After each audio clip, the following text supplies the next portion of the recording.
We here at the Board Game Snobs have an important announcement. A statement, rather. Uh-oh. We are staunchly against plagiarism. Yeah. But let's call him what he really is. Darth Plagiarism. Master of and betrayed by Darth Sidious. You know that. That's Plagueis. Plagueis. The Sith do plague us. Oh, Lord. Welcome to the Board Game Snobs podcast. Critically harsh reviews with a touch of class.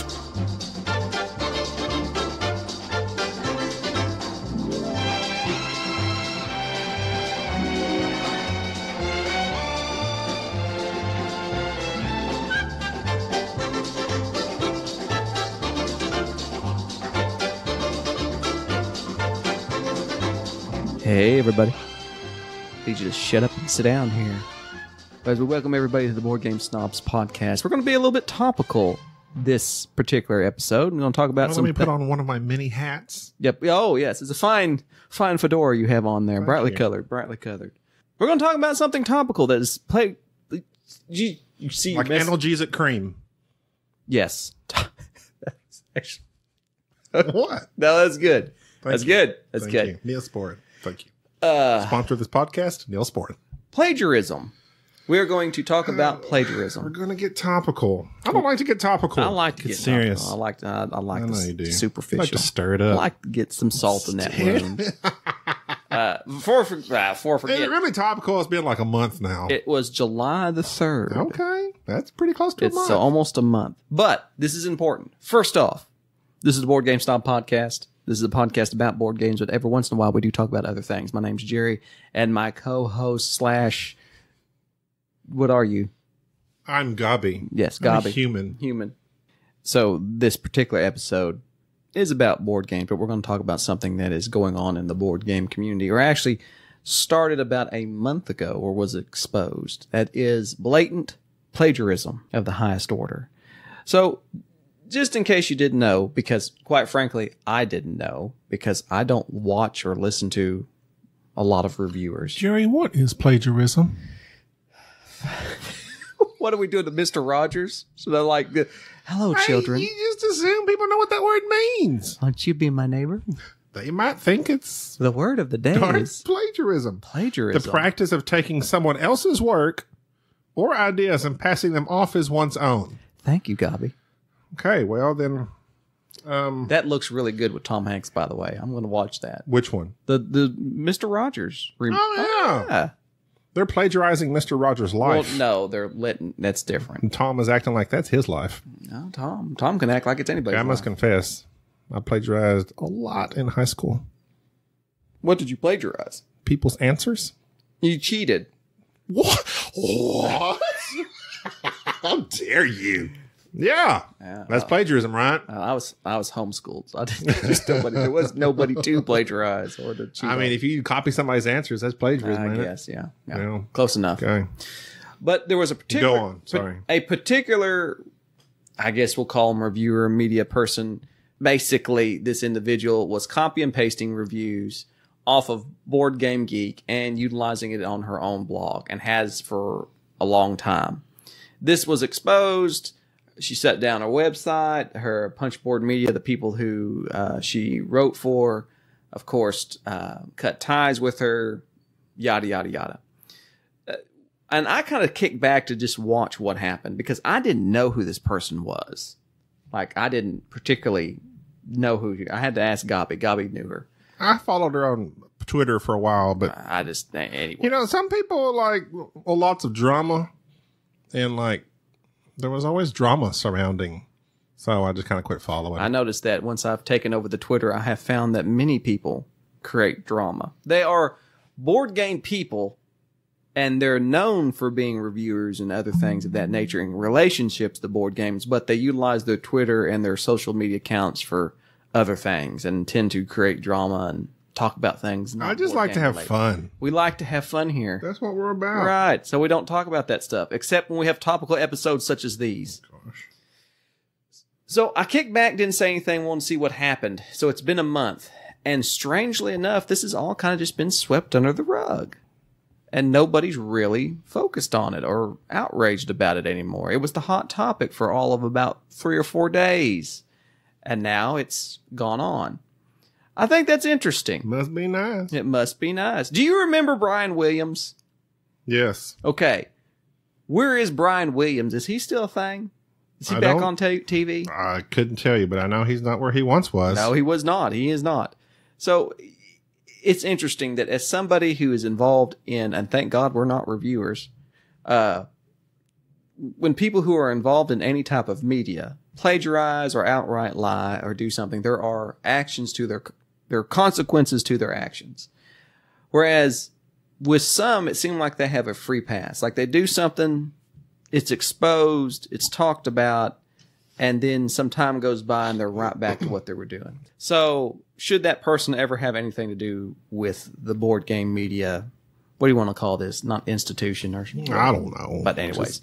Board gaming. So I just find it interesting to see how certain social groups react when things happen. Thankfully, nobody's ever going, we don't have to worry about being plagiarized. We never say anything worth repeating. No. Nor do we write anything worth copying. No. So. We may hear our intro somewhere else, though. Yeah. I think that was good. I've listened to a lot of podcasts, but they don't include our puns. You know what I'm saying? Did you get that? Did you get that joke? Oh, yes. That's a good one. Actually, I didn't when you first said it. Okay. But when you asked me, did I get it? Then I got it. Yeah. One thing that irritates me. Okay. This one irritates me. What irritates you?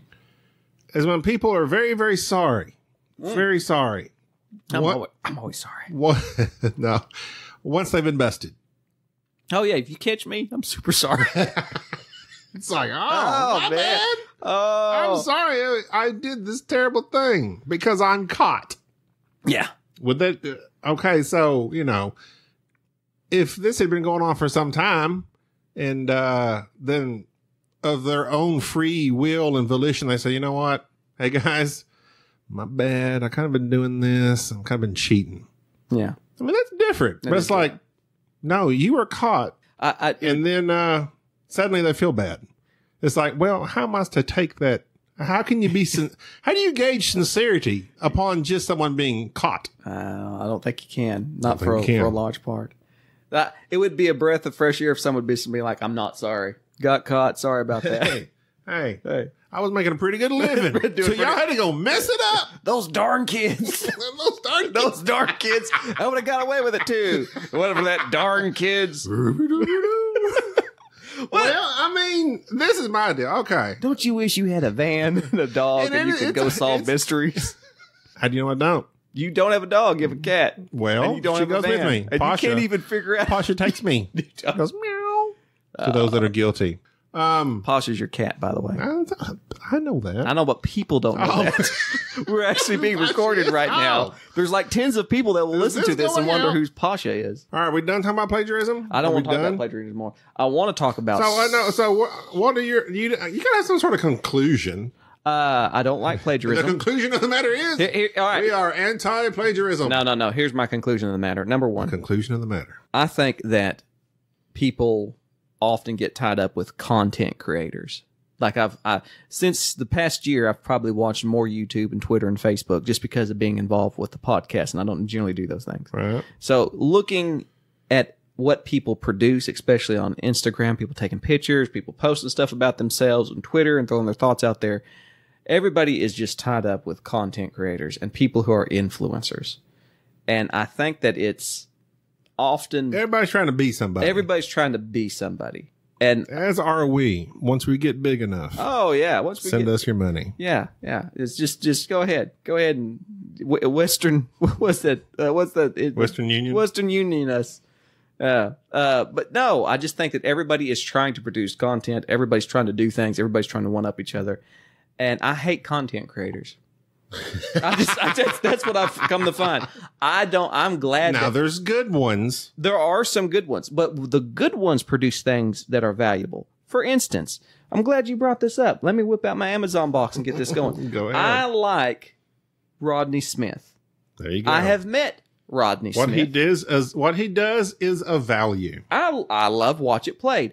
If you are a YouTuber or anybody like that, and you do John Gets Games. They show playthroughs and how to play games. No pun included. Excellent reviews. May not always agree. Don't agree. But the way they break them down. I enjoy. Let's just name off the people we do like. There's not that many. Well, here's something that I will say. I enjoy when somebody creates content that is useful or is thought-provoking. There is not that many people out there who actually... You're different than me. I don't want my thoughts to be provoked. I just want to be entertained. Well, I'm going to throw this out there. Just give me Maximus Decimus Meridius and I will be entertained. One of our listeners, forgive me, I can't remember if it was Peter or Paul. Well, one of the other apostles. I can't remember. I interact with our fans sometimes. But somebody sent us a link about written reviews. There is this website called Space Biff. Space Biff by Dan Throit. I don't know how to say his name. But Dan writes for spacebiff.com. It is his own website, and he writes reviews for board games. He has some of the just well-written, verbose, clear reviews of board games I have ever read. And it's because the way he reviews games, he doesn't do the talk about the mechanics. He talks about the almost like the theory behind the game and how you enjoy it. Like he breaks it down into, this is why you would enjoy this game. And I can read his stuff and go, okay, I would enjoy this game. If you want to hear something funny, you want to read something funny, just read his review of Gen 7. Really? Oh, yeah. He does. He like everybody. He knows nobody reads this stuff. They look at it. They skip down to the last paragraph. I did the same thing. I skipped down the last paragraph, and his Gen 7 review is like, oh, it's a great game. You should buy it right now. And then the paragraph right behind it says, I'm going to put something very snarky at the end of this. So if you're the type to skip down, this is a terrible game. and it was, that warmed my heart. That warmed my heart. That was great. That's a Jerry move. That was a Jerry move. Dan, we're soulmates. But yeah, he has a Patreon, and he has this little thing called, was it coffee? I saw that. I don't even know what that is. It's like you give him $3 like you buy him a cup of coffee. Yeah. Anyway, I don't know how that works. You PayPal him money. I don't support that many people unless I enjoy their content. Like Watch It Played, something of that nature. This guy, boom. Loved it. Did you send him a cup of coffee? Yes. Really? Because I sat and... What about me? I some coffee. I brought you some Glenlivet.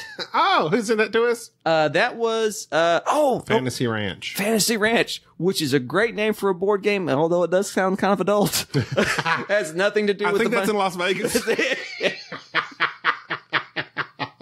I think it might be in the Nevada area.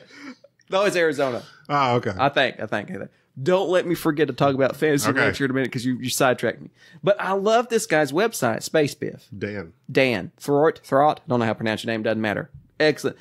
I think the way that we get away from influencers and people who are just utilizing their platform to try to get attention, you know what I'm talking about. Right. The shallow is by highlighting the quality people who are actually doing something for the hobby. Dan is doing something for the hobby. Rodney Smith is doing something for the hobby. There are just many content creators. If you're a content creator and you're out there making YouTube channels of how to play certain games, you're doing a good thing for the community. Yeah. We aren't doing a really. What are we doing? We are the. Why should they listen to us? We are the dregs of the podcast. I was like, I would say see, I can't even talk. Well, this is why I don't consider us a board game podcast. We're not, are we? We barely touch on those things. We talk about board games. But I think just being entertained is worthy because there are very few. Board Game Barrage is a newer podcast. Uh-huh. I enjoy listening to them. I will listen to some of Secret Cabal, but 3 hours I can't hardly do sometimes. And they go like really in depth into how the game works. And I don't agree with anything they say. Go ahead. They do like a lot of stuff I don't like, but still I appreciate what they do. They love Star Wars Outer Rim. Go ahead, sir. Well, but I like listening to some of their okay, it doesn't matter. I like listening to us because I think we're genuine. I like listening to us. That's what I like. I'll listen to our podcast. I like listening to us, and that's what we're genuine people. Also very topical. Okay. Katy Perry loses her Dark Horse trial The jury says that was a complete, not a complete, but her Dark Horse song ripped off a Christian rapper named Flame. I listened to both those songs, and this is very difficult to me in music. It might have like a similar tone, just like a tone. Like in the song, there's this beep, beep, beep. Yeah. And they use that beep in the next song. But everything else is different to me. So how is that? I don't understand how I know music's a whole different thing, but like she lost this by this jury. I think they're going to try and take it somewhere else. Katy Perry. How dare you? No, I'm serious. I know. You don't know who Katy... No. Don't berate me for this. The name sounds familiar. Name a song. Firework. Dark Horse. I don't know it. She sang the song for the Summer Olympics a couple Olympics ago. Is she the one that kissed the girl and liked it? Left Shark. The Shark. The Shark. The Super Bowl. I love the Shark. That was Katy That Perry. was a good one. She didn't jump the shark. That shark was good. I like the Shark. I mean, she's straight pop stuff. Okay. And again, I don't particularly care for that. All right, let's go to Fantasy Ranch.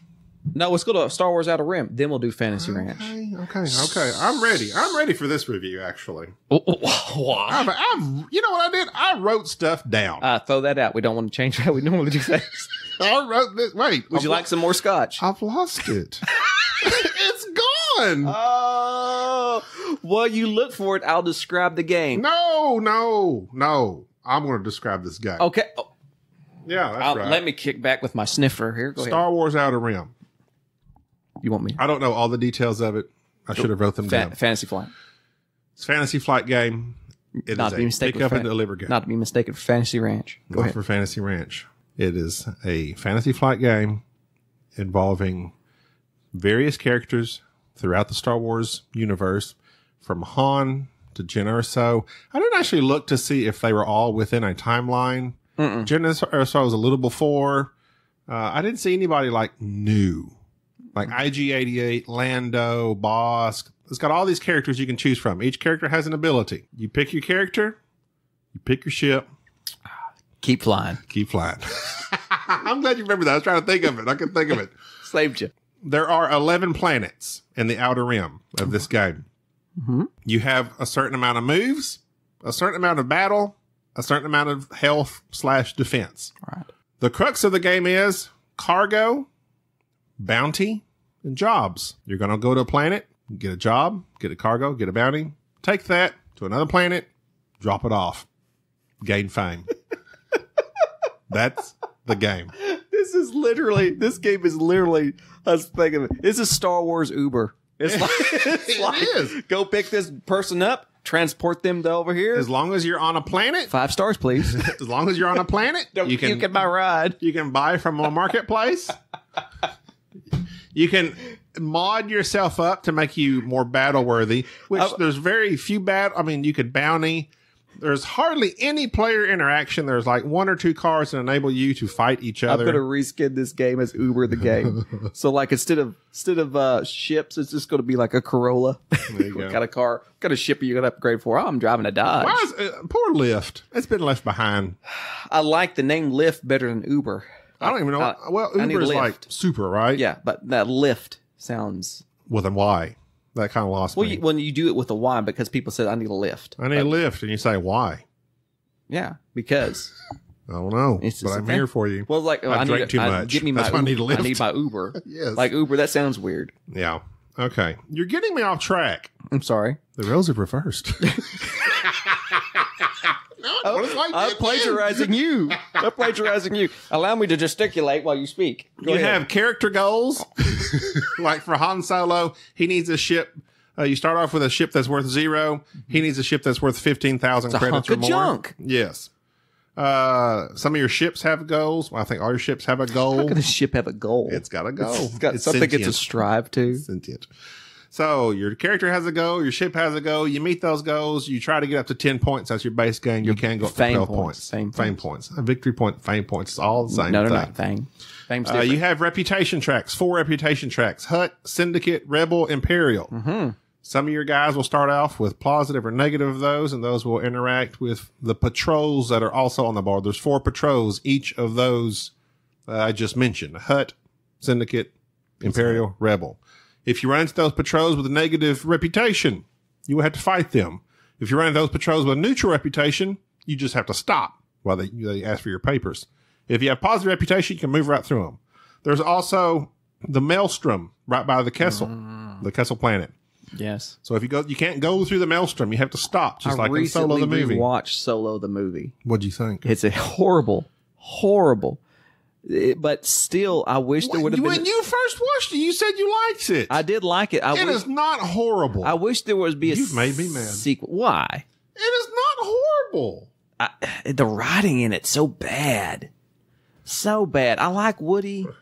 Who watches Star Wars for the writing? I do a lot. What fantastic lyrical prose did you love from the original trilogy? Yoda was always like dropping the lines, but he would say everything that you want to say, but he'd say it in reverse. And So genius. I mean, that's genius. Ingenious that is. Genius that is.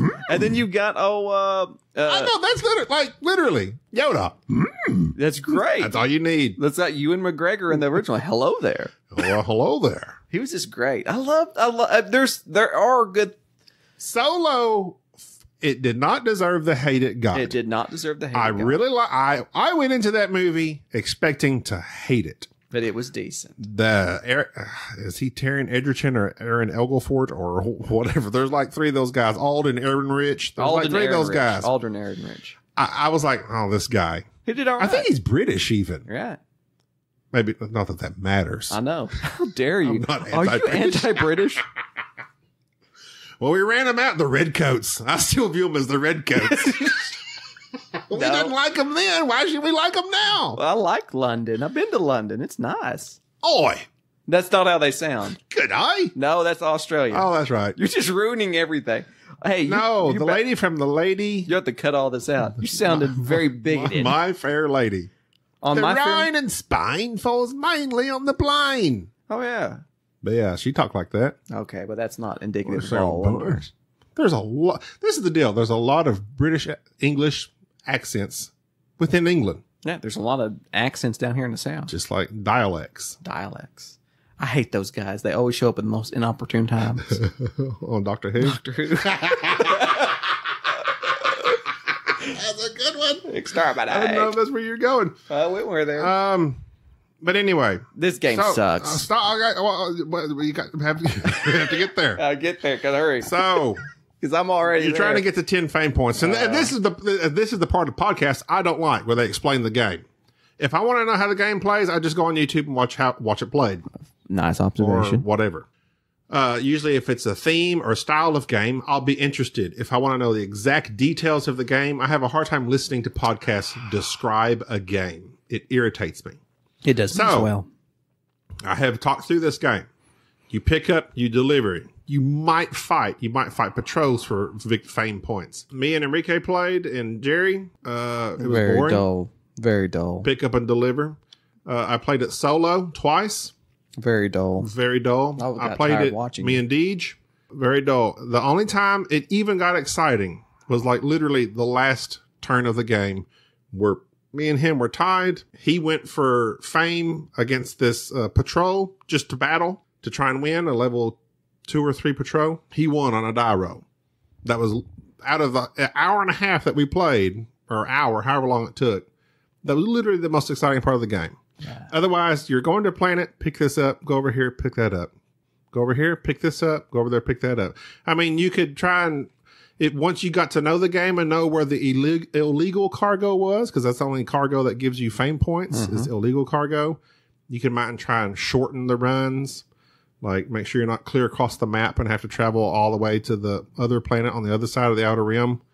But it is boring. I wanted so bad to like this game. I tried to like this game. It's still just blah.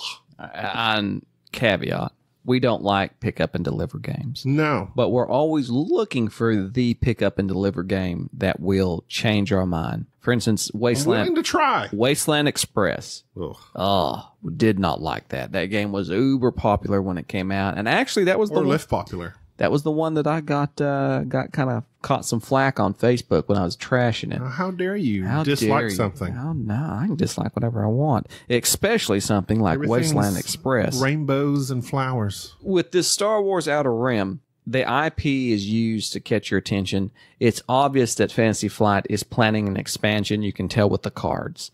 Yeah, because there's not many. There's not that many. You go through the content very quickly. This game is $50. It shouldn't be worth 30. I mean, this is a overpriced game. You're paying for the IP. It's a simple pick up and deliver game. Which I will say, the only reason I liked it somewhat was because it was Star Wars. Yeah, if that was generic, any other generic theme, it'd been done. I had Firefly the game, which is a pick up and deliver game. It's way better than this. I didn't even keep it because I didn't like it. I don't really like pick up and deliver games, but it had way more theme, way more. It's suffered from the same problems. You go here, you get this, you go over there. Not a lot of player interactions, but it released expansions that allow you to interact with each other. What is supposed to be exciting about pick up and deliver? I don't know. What is it? Well, it's the same thing. You go here, pick this up. You have literally, you take the shortest route to where you're supposed to drop it off at, and you drop it off and get points. Is it just a race? I don't understand the draw of pick up and deliver. Let me use this analogy. Go ahead. Tomorrow, I believe, your show comes in the theater. It might be tonight. Hobbs and Shaw. Talking about. Yes, Scobby's a huge fan of this franchise called Fast and the Furious. Perhaps you've heard of it. I have watched the first one. That's about it. I do not like, nor does it thrill me in any way, shape, or form to see people operate a motor vehicle above the speed limit. Car chases don't thrill me. I don't understand why that's exciting. But there's like 8 different shows about people driving fastly and furiously. They're angry while they do it. And that does not excite me in one bit. I must assume that the people who like pickup and delivery like a nice, calm, go slow here, and happy. Go this, and be productive. That's what this game is. The slow and the happy. content. Yeah. Gone in 60 minutes. It's just a very sedate experience, but the IP would indicate that it wouldn't be. I mean, you would just assume that there would be more attached to it.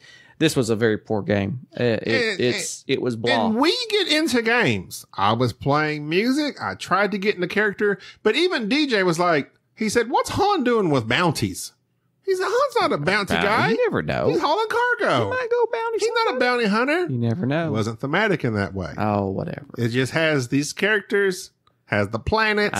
It's Star Wars slapped on it. It could have been, like you said, Uber and Lyft. As soon as I started seeing the cards and looking at the setup, I had a bad feeling about this. So it was it's just one of those games that just fell flat. I think of one now. Use the Force. That is just not. It's just very poor, and I would say pass. Matter of fact, I recently obtained Zaya. I attempted to teach Gabi it. I did a very poor job, and I would say that Zaya has way more potential in relationship. Well, it must have more potential because we'll go into Zaya in another podcast. But we played Zaya, although we didn't really play it because it was like we just weren't getting it. Then we started playing the Star Wars, and I was like, "Oh, this is much easier." And then we played Star Wars and finished it. And I was like, "Oh yeah, that was." Not much. There's an effort. You have to put effort into a good game. We didn't, and Star Wars Outer Rim requires very little effort. Zaya is going to require you to. That is a positive, though. I mean, if you like pick up and deliver, it's super easy to get into. It's super simple. So there it is. It's a very smooth mechanism game. If you're a diehard Star Wars fan that's going to buy anything that you like pick up and deliver, that they slap Star Wars on, I got a game for you. Obviously, you're going to get this. If you're a pick up and deliver player, I would say you literally buy any other pick up and deliver game. Like I think even I don't know what they like. I mean, I think the Firefly game is even better than this. So what made it different? There wasn't. It's almost everybody's comparing Zaya. When I looked on the forums, everyone's saying something about Zaya and comparing it to Star Wars Outer Rim. There is absolutely no comparison, none whatsoever. Yeah, comparing it with Firefly is much more accurate. Zaya's closer to a 4X. Yeah, Firefly, the planets are out there. It's one big board. You go to this planet, you buy this crew and stuff, and you get a mission. And the mission is go here or take this object here. I mean, you can upgrade your ship and put cargo on it and blah, blah, blah, blah, blah. Much closer to the Firefly game. And I would recommend it. I would actually recommend the Firefly game over this Star Wars Outer Rim. Okay. If you're a fan of either one. So, Board Game Snobs, not approved. Not approved. Star Wars Outer Rim, don't buy it. Don't buy it. Unless you love Star Wars and pick up and deliver. All right. Well. Fantasy Ranch. Oh, I was finna end it. You're not going to end it because me and Enrique had a game day. You talk about Fantasy Ranches. I've never seen it. Yeah. Unfortunately, Gabi has been. Go give me some more Jameson. What was that you had me drinking? Jameson. No. I drank the other stuff. Was that Jameson? Yes. Black Barrel? Yes. Oh, yeah. Give me some more of that, please. Thank you, sir. Me and Enrique had a game day. Enrique's not able to be here. Get feeling better, Enrique. And we played several games that had been, we just been neglecting, such as Talon and Fantasy Ranch. Fantasy Ranch is a game that was sent to us very kindly by its designer. And it just got put on the shelf and got neglected. It's a game about horse ranching, or is that a thing? Horse ranching? Horse ranches. Basically, you are obtaining horses, taking horses to a show, utilizing their skills to win said shows, getting tack and money out of that, buying more properties for your ranch, buying more horses, etc., etc. The final victory point scoring tends to be related to your winning the shows and set collection, the different types of horses that you have. So it's an interesting concept. It even comes with not a children's version of the game, but yeah, it does. It's very much a family game. The game is set up in several different levels, level 1, 2, and 3. So you can add complexity to the base game to up to whatever level you want. We played the third and level with everything involved. And there were some things about it that I didn't like. Mainly, I don't like games that have a random, I call it a random deck. I used to talk very poorly about the networks and the network cards. Me and Gabi always just refer to this deck as the network deck.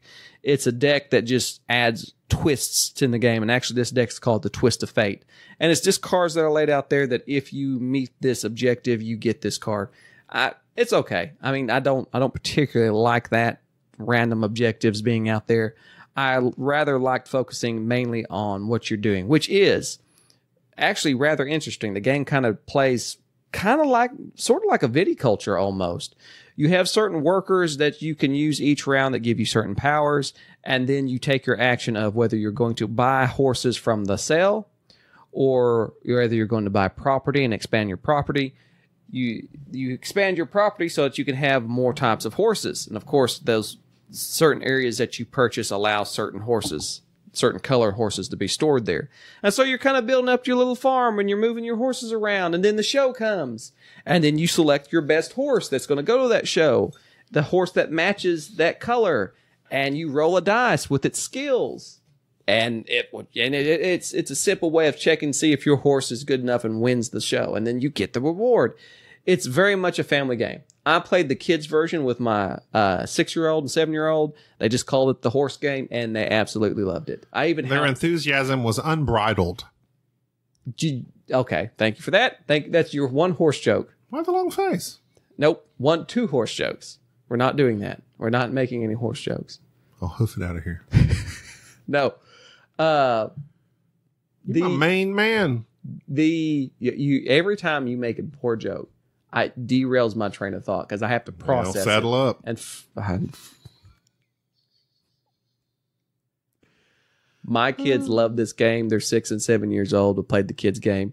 Enrique fell in love with this game for some reason. I think it's because mainly the cards. The artwork's very interesting on it because instead of actually having hand-drawn artwork, it's basically just photos of horses and has the horses' names. And so you buy the certain horses. Didn't you say there's different levels? Did you discuss that yet? Yeah. We played the maxed out level. And so this is very much a family game. It very much looks and feels like not a Kickstarter, but it's obviously a game not from a big-time designer. Did you say who it's by? Did you say who it's by? I can't recall right now. This Jameson's killing me. I'll look it up. But you can buy it on Amazon. What's it called? Fantasy Ranch? And it's obviously a labor of love by the designers to have made a game that's like thought out to where you can take away some of the complexity for the, and have a lighter family game or kind of up it if people are a little more serious. Like I said, me and Enrique played it the maxed out third level, and Enrique liked it. Fantasy Board Games, publisher, designer Keisha Swanland and Anastasia Swanland. That's what I'm guessing. Artist Anastasia Swanland. There you go. Family affair. Family affair. And to me, that's an interesting thing to see. Obviously, people who are into horses, and I guess I should have prefaced this. I have a phobia of horses. Like, I got bit by a horse one time. I've never been up on a horse. I can't fathom. You good fathom. I got bit by a horse. I can't fathom being up on a horse. My kids take riding lessons. Like, my kids go weekly, wear their helmets and all that stuff, and go and learn to ride. Fancy. Yes, because they love horses. And I'm okay with them being on a horse, but I don't even like being around a horse. And there's something very intimidating. Well, they're more mentally stable. There's something very intimidating seeing your 6-year-old up on this massive horse, and it's just being guided by his whim. I don't know. I don't like that. But my wife assures me that it's okay and that it's safe. But what have you.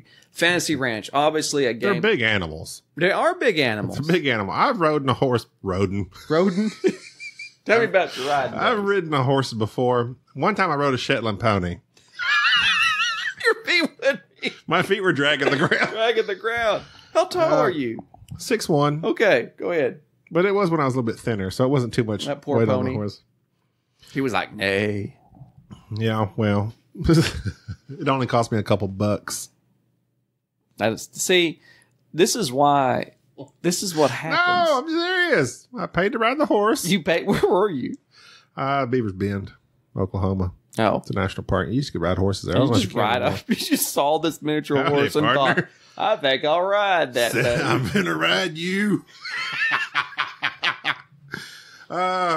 No, but I like horses. Actually, the friend of mine used to raise race horses, and me and this is when I was like 17, so I was not as aware of my own health as I am now. But there is no rush like riding a horse and it being at full tilt run. I mean, that is like one of the biggest adrenaline rushes I've ever had. Have you ridden a horse Yes. like that? We were full tilt running on them horses. Not gallop, not trot, not walking. We were running them things. And I was into it. We were racing.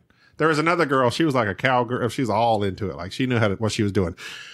I didn't know what I was doing. I was holding on for dear life. I just knew to stand up in the stirrup somewhat so I didn't get, bounced around like crazy. But I loved it. Love riding a horse. Really? Now I wouldn't now. I wouldn't now because I'm way too big. No. If I fell off, it'd be tremendous injury.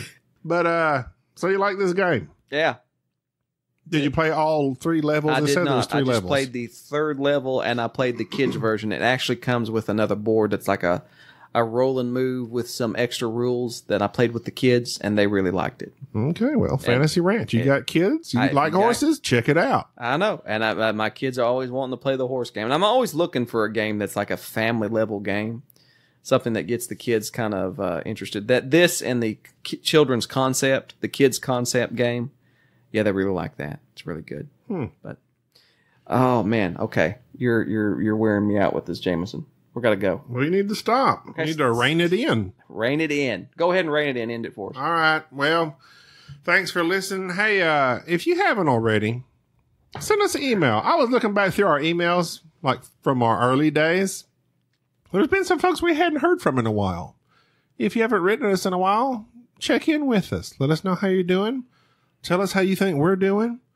We are going to review in future podcasts, Zaya, as we mentioned, Western Legends. Is it a pick up and deliver? Yes. It can be. And I do appreciate all of our Aussie friends correcting Gabi and telling him about I'm glad you said that. Sorry. the dangers. I'm sorry. The dangers I'm sorry. of Clohessy. Clohessy. You mean Troy? Troy. Yeah, I like Troy. Is that his first name? Clohessy? I don't know. I just call him Troy. Clohessy Troy. Okay, so when we talked about kangaroos, I was going to end it, but I got to read his email. We talked about roos. And I was like shocked. And I was a little skeptical. But Clohesi Troy says about kangaroos in Australia, fellas. You asked for some Aussie listeners to let you know if any of your facts about Australia mentioned in your latest episode were maybe a little questionable. Let me tell you, y'all are too funny to be insulting. Thank you, sir. But Crocodile Dundee and Lightning Jack have a lot to answer for. He says, I live in a country town 200 miles inland, so they don't have to worry too much about sharks, crocodiles, jellyfish. But yes, the kangaroo threat is real. These can be savage. He sent us pictures of kangaroos fighting. He sent us a picture of Roger, and I remember that. Yeah, I remember this kangaroo. He's like jacked. The roided out Roger. Yes. Yeah. He says, and there's a reason the boxing kangaroo is one of our national sporting mascots. These bloody things can fight. When they rock back on their tails, their massive feet have been known to disembowel their foe. And then he included a nice picture of kangaroos kicking each other in the testicles. Very nice. It's a very... Yes, I mean, that is what's taking place there. That roo is killing this other roo. That's amazing how they're using their tails for leverage. It's a nice picture. Yeah. And so, yes, we are now frightened of both horses and kangaroos. I find interesting that he says the emu is even more of a pest. Emus are terrible. He says, I live in that part of Australia most people look at and go, nope. He says, it's not small, about 12,000 people in my town. Some other things. But he says, what he was going into here was interesting. He said, they can't move backwards. So Enrique was right. He kept saying, you got to get behind them. You got to get behind them. And I was like, what is Enrique talking about? Enrique has strange amount of knowledge about the weirdest things. I wanted to bring this up just to let Troy know that after we got his email, I of course went around asking other people about their knowledge of kangaroos, and someone who we've had on the podcast before, John, who is a purveyor of all things knowledgeable, proceeded to tell me about his knowledge of kangaroo and then go get his boomerang. We went out to the lake and attempted to throw a boomerang. Quite a lot of skill is required. It's not as easy as it looks. He said they're real bad about getting hit on the road. Yeah. You know, we hit deer around here. He says it's not unusual to see at least a dozen of these dead on the side of the road at the worst times of the year. Good grief. But as bad as they are, emus are a whole lot more terrifying, but that's another story for another time. It made me think they look like cassowaries. It says cheers Troy, so I'm not sure. I'll just go with Troy. It's Troy. Troy, thanks for writing in. If you haven't written in a while, please write into us. I love emails. Yes, he does. It encourages me to keep going. We'll be back. Hey, Chris. He hasn't written in a while. Chris who? Oh, snap. How's that make you feel, Chris? Soul Train? No. From BGG. Oh, you mean Captain America? Yes. No, we text all the time. Are you serious? Yeah, me and him. We keep up with I haven't each been other. getting that. He doesn't like you. How dare you? He says you know what? Yeah, forget you, Chris. No, this is a joke. Write us a review on Apple. Tell your friends to give us a listen. And your enemies. We need them downloads. Until next time, I'm Gabby. That's Jerry. Bye. Thank you for listening to the Board Game Snobs. Stay classy.